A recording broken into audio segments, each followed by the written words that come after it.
Okay, so of course, one thing I will say is that, you know, from August 2023 until February 2025, I used to do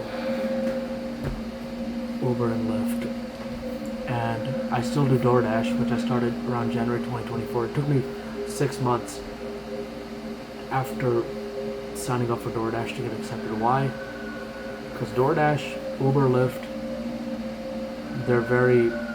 it's hard to make money now. Sometimes it's hard to even get on, especially for DoorDash. It took me a while to get accepted because there's already too many drivers in my area. The problem with other apps like Uber and Lyft, in today's day and age, a lot of people are relying on side gigs because keeping a job is no longer viable.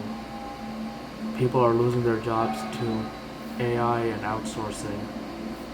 Artificial intelligence has already wiped out a lot of white collar and blue collar work, not to mention the jobs that are going offshore because everybody is basically like they can hire 5, 10 people overseas for the price of one person in the US. Where does that leave us then? I mean, that's why I'm switching from IT to HVAC. I've been in IT for 5, 6 years and I've seen the ups and downs. I can tell you it's not a stable industry anymore. But why did I stop doing Uber and Lyft? Well, first of all, I had a passenger that I couldn't stop thinking about.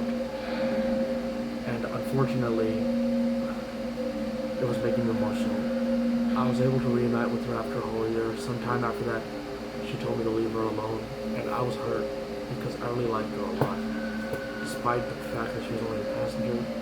But it's whatever, it's in the past now. One of the biggest issues I also left Uber and Lyft was because the problem with Uber and Lyft and many side gigs is that since a lot of people are doing it now, there is no cap on how many people can clock in. There is no cap on how many drivers can log on in one day. And because of that, Uber and Lyft is now very oversaturated, competitive. It's like a dog-eat-dog world. It's like, it ramps up competition. Like, I mean, some competition amongst workers is healthy, but my biggest complaint with Uber, Lyft, and DoorDash and many side gigs is like basic employment rights like job security, like health insurance, sick pay.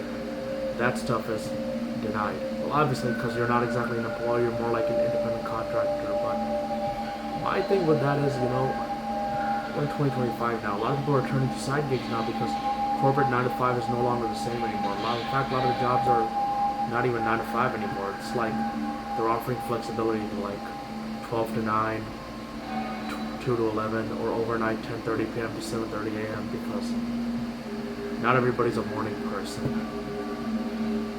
And honestly speaking, the gig economy is overtaking a lot of corporate 9 to 5. For the time being, I'm doing DoorDash and I'm trying to transition to HVAC.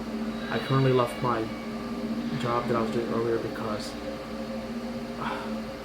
I was trying to get some better opportunity. Not only that, my manager was only paying us less as it was. On top of that, he was cutting back on hours. And now he says that I owe him $2,000. Well, I took a test, I didn't pass, but overall, it would be $500 and I had to pay him back. Because the agreement was if I didn't pass the test, I had to pay him back for it. And I missed by one question. But now you're charging me $2,000 for other stuff like taking long to get work done. At this point, it's just extortion. I'm not going to say the company name or the employer, but honestly speaking, it is a real pain in my ass that I'm having to pay him back. I'm only going to pay back for the test. I am not paying back for the hours that I might have not worked, because by law, he cannot do that. If he had issues with me, for that matter, he could have just fired me. He doesn't have to go through this drama of making me do that shit. Anyhow, thank you so much for watching this video. I hope everybody has a good night. And I hate to go making videos at 4:30 a.m., but it happens. Good night, everybody.